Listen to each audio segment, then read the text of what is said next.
warehouse department supervisor အကြောင်းလေးရှင်းပြပေးစေချင်ပါတယ်ဆရာเนาะဒီအကြောင်းပြောရရင်အများကြီးပဲဗျ warehouse ကကြည့်ရင်ကြီးသလိုခုနကျွန်တော်မေးတဲ့ဒီမေးခွန်းထဲမှာလေဒီအဲ့ဒီ video post ထဲမှာလည်းပါတယ်လုပ်ငန်းစဉ်ကြည့်ရင်ကြီးသလို warehouse supervisor လည်းတာဝန်ကြီးတယ်အချို့လုပ်ငန်းတွေမှာဆိုရင် company size အနေထားရ warehouse supervisor ကိုကားပါပြီးထားတာရှိတယ်เนาะအခြားဒီပြင် company တစ်ခုနဲ့ရှင်ကြည့်လိုက်ရင်သူက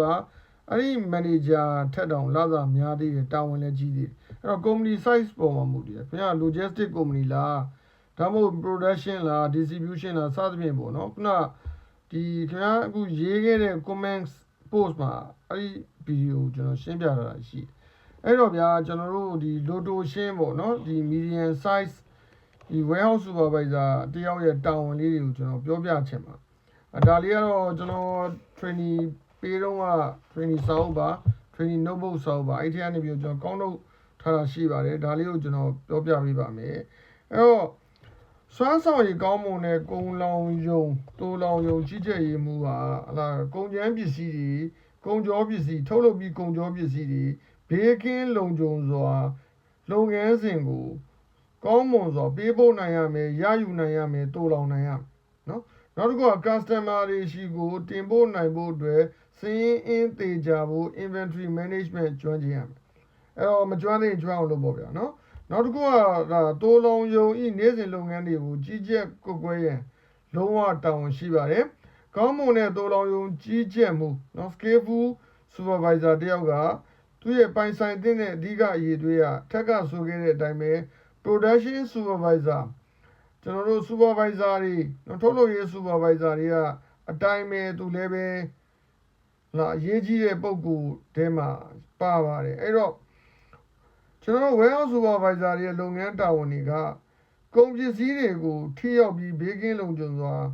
ထုတ်လုပ်နိုင်မှုအတွက်စက်ရုံတွေပါနော်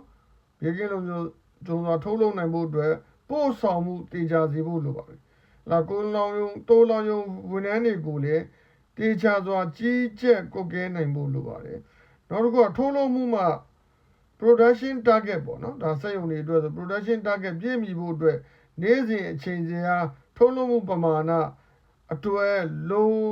လားတဲ့လိုအပ်တဲ့ကုန်ကျန်းပမာဏကိုထောက်ပံ့ပေးနိုင်ဖို့ပြင်ဆင်ပေးဖို့သူ့မှာတာဝန်ရှိပါတယ်နောက်တစ်ခုကတော့ထုတ်လုပ်မှု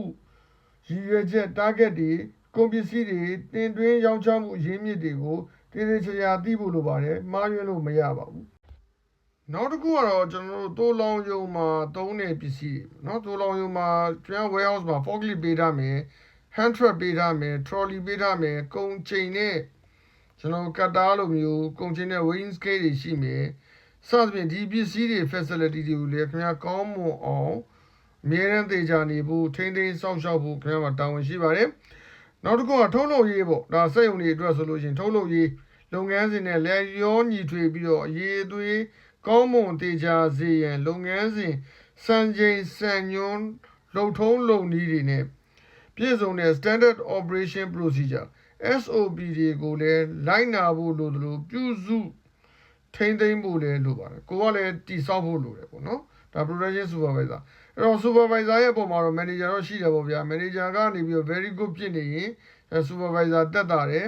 manager က very good မဖြစ်ဘူးသူလည်းပဲလုပ်ငန်းကသေးတယ်ပြေကြီးထွားလာတဲ့လူလေးလာသိဘူးမရှိဘူးဆို supervisor လည်းနာပြီအဲ့ဒီမှာ supervisor ပိုတော်လာတယ်ကျွမ်းကျင်လာတယ် background တွေပါလာတယ်ဆို manager သဘောထားကြည့်အဆင်ပြေတယ် manager သဘောထားသိရင်တော့ supervisor နဲ့ manager နဲ့ကချပြီအဲ့လိုတော့ရှိတယ် supervisor နည်းနည်းချားညက်တဲ့သဘောတော့ရှိတာပေါ့နော်အဲ့တော့ဆက်သွားလိုက်အောင်ကို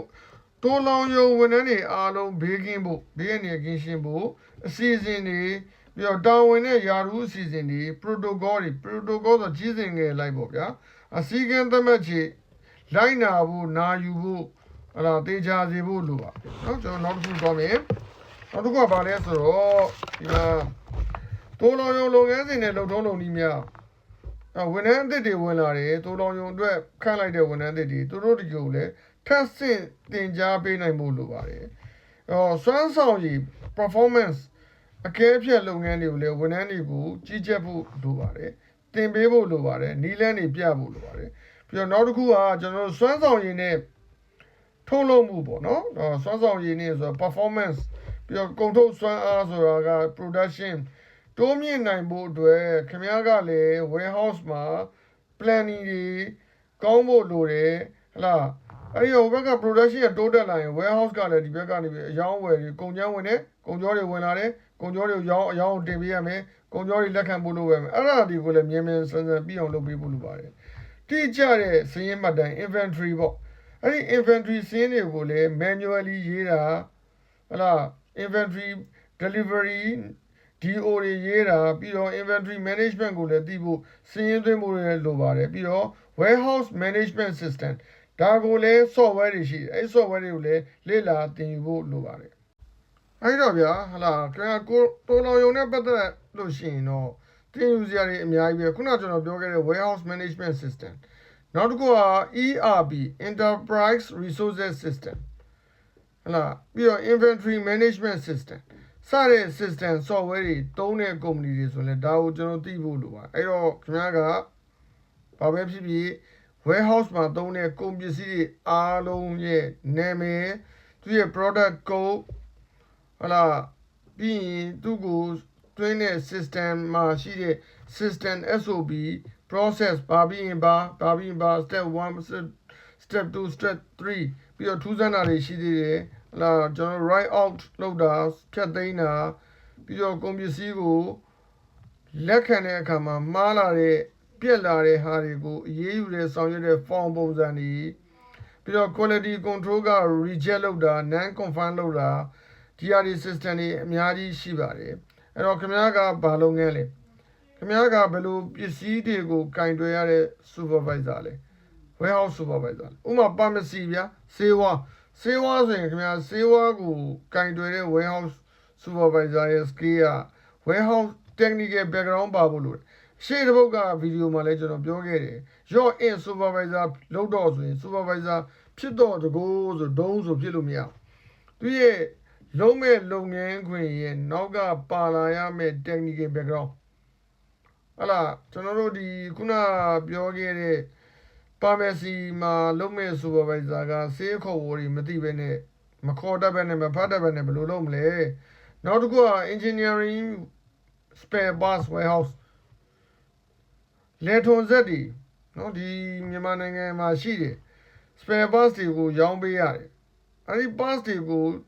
တိုးလောင်လှောင်ရတယ်အဲ့ဒီ machinery mechanical parts တွေကိုဖတ်တတ်ပြောတတ်တဲ့ warehouse supervisor အဲ့တော့သူရဲ့ grade ကလည်းမြင့်လာပြီဒါကြောင့်မလို့ကျွန်တော် generally ပြောရတာတော်တော်ခက်တယ်ခုနညီလေးမေးထားတဲ့မေးခွန်းကိုဒီလောက်ဆိုရင်တော့ကျေနပ်မယ်လို့ထင်ပါတယ်ဘယ်လိုပဲဖြစ်ဖြစ်ကျွန်တော်တို့ဒီလိုမေးပေးတဲ့အတွက်ကျေးဇူးတင်ပါတယ် thank you ပါဗျ